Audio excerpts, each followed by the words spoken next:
Chapter 6. By using district names from the UK, settlers in the Highlands emphasised their attempts to create a little piece of home. So Dundori was the name of the small farming area where I was to live for the next year, and Bryn Glas was the name of the farm on which I worked. Terry was a family man with 3 children and a sound relationship with his wife Joan. He and Joan were proud to have read the Mary Stopes books, Married Love and Enduring Passion. They insisted on lending them to me. Of medium height, sturdily built, with florid complexion, pale blue eyes and fair hair, Terry had a frank, open face and looked you in the eyes. It took me some time to realise that such apparent candour could be, as I came to see it, a front. Water was obtained from boreholes. Terry had an electricity generator at the large house. In my bungalow, I had a kerosene-powered refrigerator and pressure lamps for light at night. I set about doing up the bungalow, wire brushing and then painting the roof, and all the woodwork, skirting boards, window frames, etc. My boxer pup had been killed in a tragic car accident during my home leave, so I bought a young black and tan Alsatian, whom I named Lefty, because he seemed to favour his left forepaw. The cattle herd consisted of a long-bodied, well-set red poll bull who ran with the sundry cows, heifers and their offspring, a fact I forgot one day until I was on my back looking up at him. Fortunately, red polls have no horns. After that experience, I always looked out carefully for his whereabouts. A number of the females were rejects from the neighbouring pedigree Jersey herd owned by the Moore family.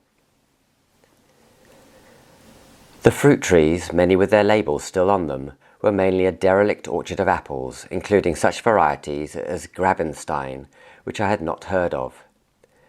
There were also pears and cherries. As was often the case with settlers, Terry's stepfather had lavished his money on farm ventures that were not really thought through. They were experiments, initiated lovingly to discover just what could be done. These farms were located where there had never been any farming before. The Kikuyu had lived mainly in the forests of the highlands. The Maasai had reigned over the plains. If the Kikuyu ventured out of the forests, the Maasai drove them back. There had been continual warring between the Kikuyu and the Maasai, and also some interbreeding. Dundori was part of the lightly forested eastern ridge of the Rift Valley. It possessed no shops or facilities of any kind, and was about equidistant from Nakuru and Tea Falls, each being about 3/4 of an hour's drive away. So my work would consist of managing the herd of dual-purpose cattle for milk and meat production, renovating and expanding the fruit orchard, and, most importantly, managing the enlargement of the acreage under Pyrethrum. The commercial value of Pyrethrum had been discovered recently. It flourished best where the climate was sunny and wet and warm, and the land was above 8,000 feet in altitude. Outside Kenya and Tanganyika, the other countries where Pyrethrum was grown were Japan and Colombia. The pyrethrins extracted from the Pyrethrum flowers were very toxic to insects such as mosquitoes, cockroaches, flies and wasps, and yet the extract was the safest known insecticide as far as humans and food were concerned. Typically, the plants from the seed beds were planted out a foot apart, with 3 feet between the rows. The rows followed the contours of the land so as to minimize rainwash and erosion. Terry had a modest acreage of Pyrethrum.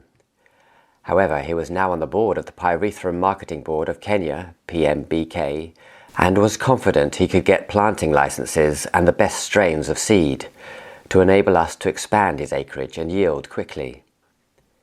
He had inherited debts with the farm and needed to move quickly to save the family finances. I was to find that I was useful and then disposable in the achievement of that aim. At Dundori, at 8,000 feet, the nights would occasionally be frosty, and I discovered that in cold weather my left arm and hand started to lose strength. It was now January 1956. I began by getting to know the cattle, reorganizing some of the routines. Then I attacked the orchards, clearing away all the undergrowth and exposing the fruit trees. Many of them were on bush stock and so hardly visible above the surrounding grass and bushes. From my work in Kent, I had considerable knowledge of fruit tree pruning. Also, I borrowed from Terry an excellent French book on fruit tree pruning. So I pruned the apples and pears, shaped the cherries, fertilized them all, and left them waiting for the rains. Personal security was a continual worry. Joan observed that the first to move out during the Mau Mau troubles in the Dundori area had been the American missionaries. A short time after I started at Bryn Glas, Terry's mother, a charming lady, moved out from the mansion to a small house on the river at Narumoru. Perhaps she felt safer there, or perhaps she just preferred the feeling of independence away from the family. I met Bob Brierley, an excellent hockey player who worked as forestry officer on the South Kinangop. One day his sister Betty and I were driving out of Nakuru towards their family home on the Gilgil Road when we saw a nasty car accident that was soon surrounded by shouting, ululating and gesticulating Africans. We didn't stop. It would be too dangerous to get involved. That was the state of personal security we were still experiencing. I carried the .455 revolver and now had Lefty, so I felt reasonably safe against any marauding remnants of Mau Mau gangs. Nevertheless, where I lived was quite isolated, and I would have to rely greatly on the loyalty of our employees. And why should they be loyal to me? Terry started clearing new land in preparation for the rains and pyrethrum sowing and planting. There seemed to be little rationale to the sites he selected around the estate. Some were far from the centre of the rest of our farming operations. However, I was excited at the thought of bringing virgin African grassland, bush and forest under cultivation. A quotation from Gulliver's Travels had inspired me as a teenager and sent me into farming 6 years ago. It had read, "And he gave it for his opinion that whoever could make 2 ears of corn or 2 blades of grass grow upon a spot of ground where only one grew before, would deserve better of mankind, and do more essential service to his country than the whole race of politicians put together." Years later, I looked back on this fervent land clearance with some guilt. Had I been destroying as well as building? When did I destroy more than I built? The long rains started promptly, and as fast as the new land was cleared, I supervised the 20 African women as they planted it with pyrethrum. Old plants were broken up by hand into 4 or 5 new plants. New seed beds were established with seeds of particularly high pyrethrum's potential that Terry had obtained from the PMBK.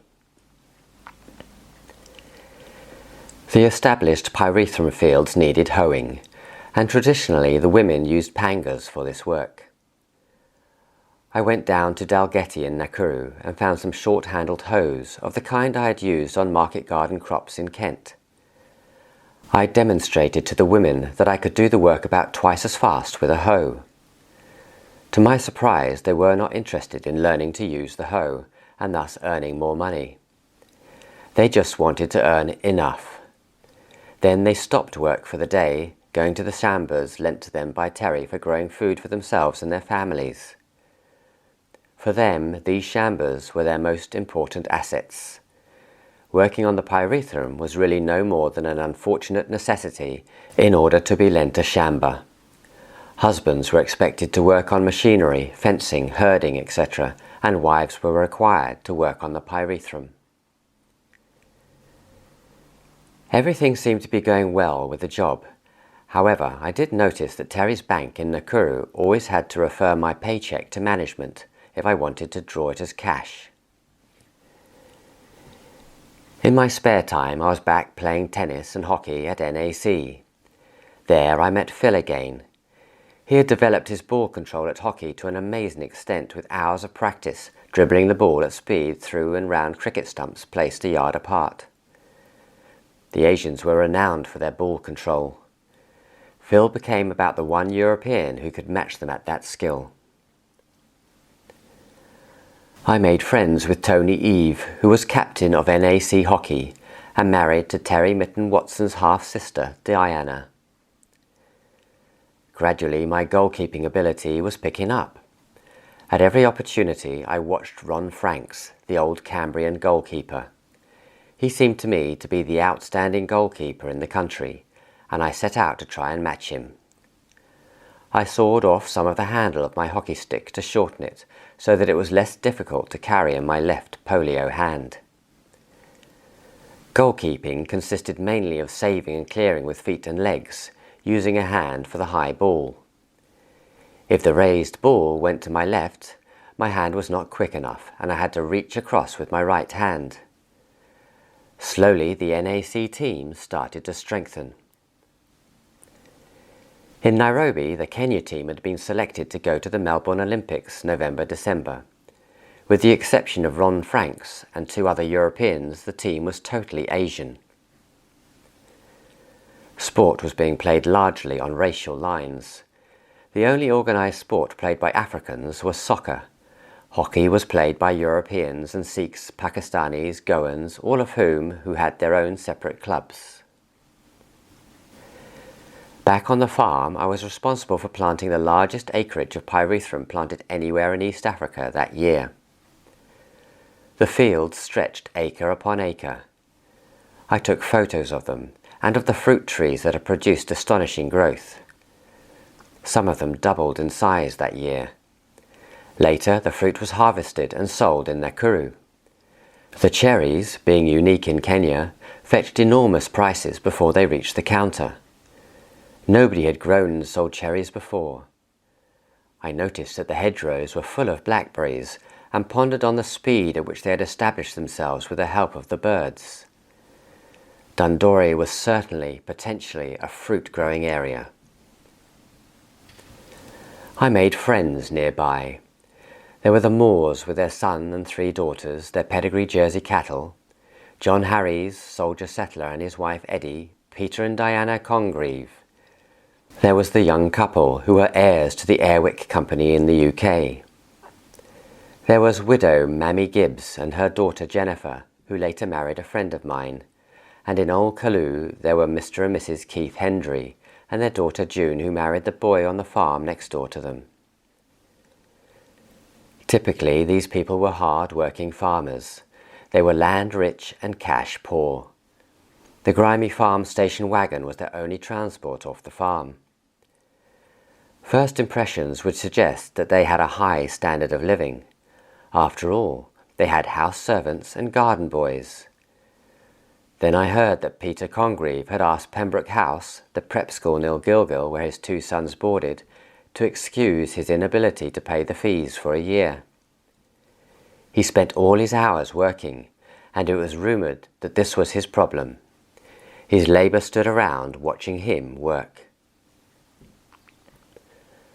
Bill Reeve, ex-UK paratrooper and now contract policeman, moved in with me, bringing his boxer bitch. I had bought an old Marconi radiogram powered by a car battery. We threw a dance party. Bill was one of those moderate-height, thick-set men who looked fat, and it wasn't until you see him stripped down that you realize they are extremely powerful. When he wasn't away on safari chasing gang remnants, I was glad to have him and his Land Rover around. One evening we went down to NAC and the shops and thence into a cafe. The Black Watch was still in Kenya, and a group of them were in a corner making a lot of noise. Gradually the noise got louder, to the extent that it became unpleasant, and it looked likely there would be trouble. Bill got up and slowly ambled his way over to their table. A few quiet words were spoken. Suddenly the soldiers were scrambling to be first out the door. In no time they were gone. "What on earth did you say to them?" "I just asked them to quieten down a bit." "But what made them run for the door?" "Well, I've got my paratrooper tie on, and one of them said, 'Christ, a paratrooper,' and they left." Bill sank down again in his chair and resumed drinking his coffee, with a hint of self-satisfaction. Hell, I wish Bill would come back from safari. His day's late, and this bitch of his is well overdue to litter down. Whenever I or anyone else enters through the gate, she comes and sniffs us, finds we are not Bill, and carries on moping around for him. I've never seen anything like it. She's just hanging on for him. Eventually, Bill returned. She put her nose to the air and went away and littered down. I had a letter from Mum. "This country is going to the dogs. It is committing suicide," she wrote in some despair. I leaned forward in my chair towards the radiogram. It was Anthony Eden explaining the reason for the Suez campaign. I was elated. At last the UK was standing up for herself. Surely this had to be the right thing to do. I had been reading Charles Morgan. His book, The Voyage, inspired me. To better himself, all the main characters in the book had to do was to go down to the railway station, buy a ticket, and board a train. Now he couldn't do it.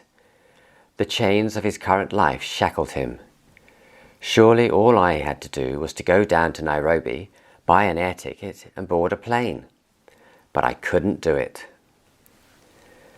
"Look, old man, do you mind if you don't present your salary checks for a while? I'm having a bit of a cash flow problem," said Terry.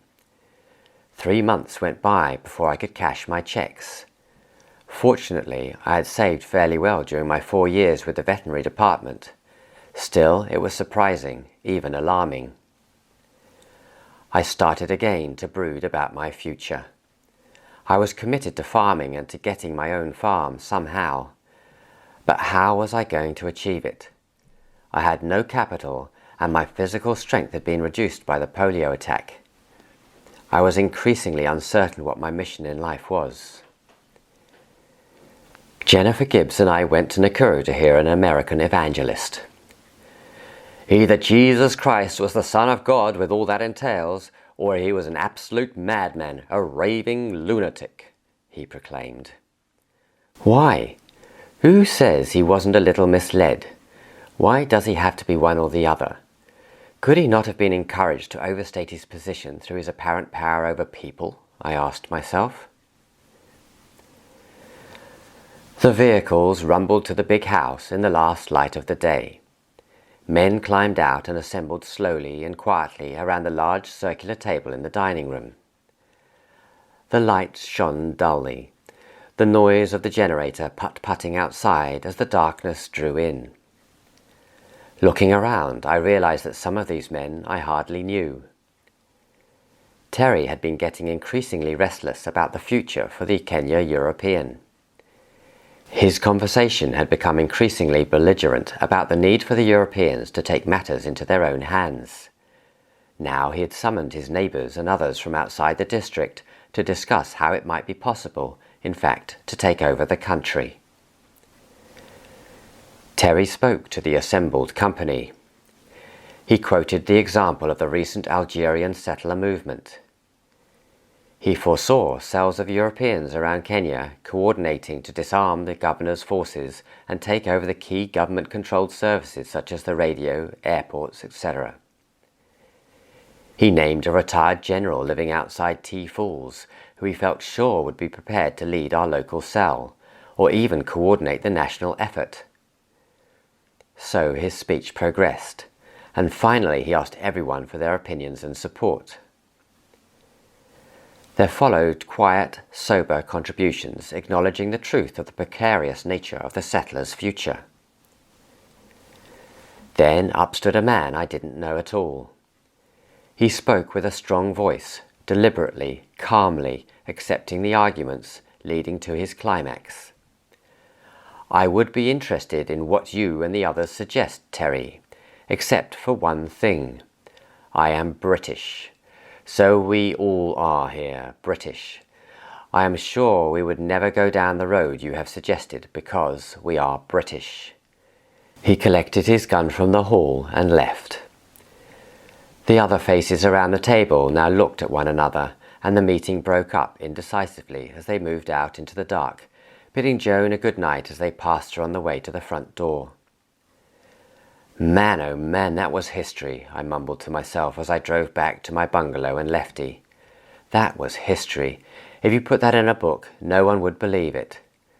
My light swept the curves in the farm track. I saw every bend in the road as possible ambush sites. It would take most of my life for this apprehension to leave me. Look, old man, you're a bad type, a favourite expression. You left the bull sick in the stall and went down to Nakuru to play tennis. But Terry, there was nothing further I could do. The vet had seen him and the boys had their instructions. And now the vet says the post-mortem reveals he had an abscess on his liver and would have died whatever we did. It doesn't matter. You behave like a bad type. Look, I'm going to have to give you your notice. My work was terminated as from the end of December. I was feeling sorry for myself. Slumped in a chair in my bungalow, I crooned quietly to myself the aria from Elijah that I had sung for choral scholarships in King's College Chapel, Cambridge. I had had to fight the Mau Mau, a bestial ritual oath-enforcing movement, a movement that saw itself as establishing the rights of the downtrodden natives. And, while I had tried to treat everyone fairly, I had killed at least 2 other human beings. I heard again the fearful, pleading cry, "Hapana Pigamimi!" I shuddered. I had always tried to keep fit and live a clean life.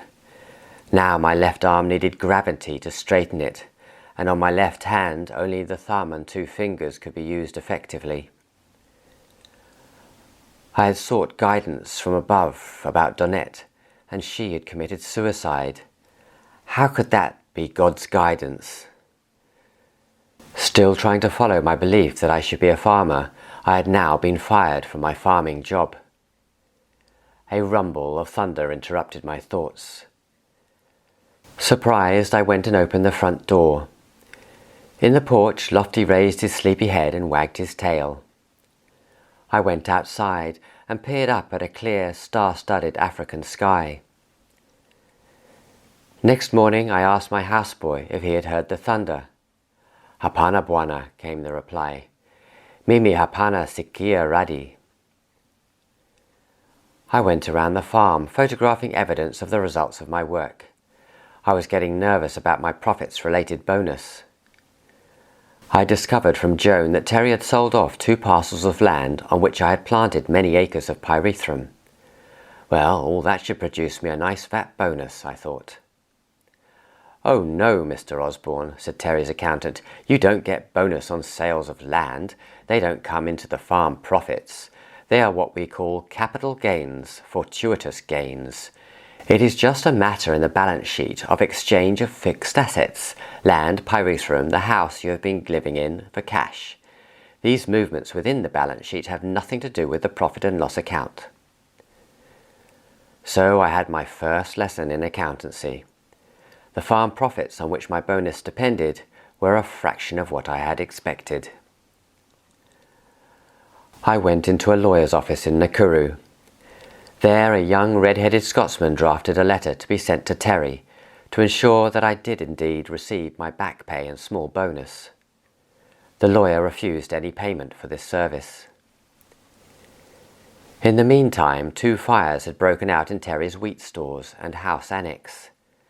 The resulting insurance claims helped his cash flow. In fact, one could say that he had done a good job in saving his family's finances and thus protecting his wife and children. Mike Cook, a hockey friend and local South African mutual manager, was trying to get me to join him. We talked for hours about the possibilities, and he explained to me the rudiments of good sales techniques. These included knowing the exact biblical references to rebut any prospect's religious objections to taking out a life insurance policy. Everything was looking so uncertain. I found a good home for Lefty, thus losing another canine friend. Amidst all this, my Dundori phone rang. "Hello? This is Hector Munro from down the road. I understand you may be in a bit of trouble. Did you know that Bob Hammond, your erstwhile Director of Veterinary Services, is now Managing Director of Cooper, MacDoodle and Robinson, the British veterinary company? He tells me he is looking for field representatives. I understand the job is worth £750 per annum and a car. I suggest you get in touch with him quickly. Hector was a nearby farmer whom I knew only vaguely. So it was that a phone call from an almost unknown well-wisher changed my life. I was down at the Cooper offices in Nairobi. So you see, Osborn, if we were to offer you the job, and if you accepted our offer, you will be saddled with the Cooper family motto, which is, I undertake and I perform. In other words, our products have to do what we say they'll do, and so do we. Yes, sir. Now, David, Bob Hammond turned to his sales manager, how would you describe the work in sales here? Well, I would call it stimulating, sir. Yes, good answer. All right, Osborn, give us half an hour, will you? On the 27th of January 1957, I drove up to Tea Falls again. This was to be my base as a sales rep. My company car was a VW Beetle. Sid Moskoff, who had joined the KAR and become an officer with them, was now based in Tea Falls as sales rep for Caltex Oil. His wife and twin children would be joining him before long. In the meantime, he invited me to lodge with him.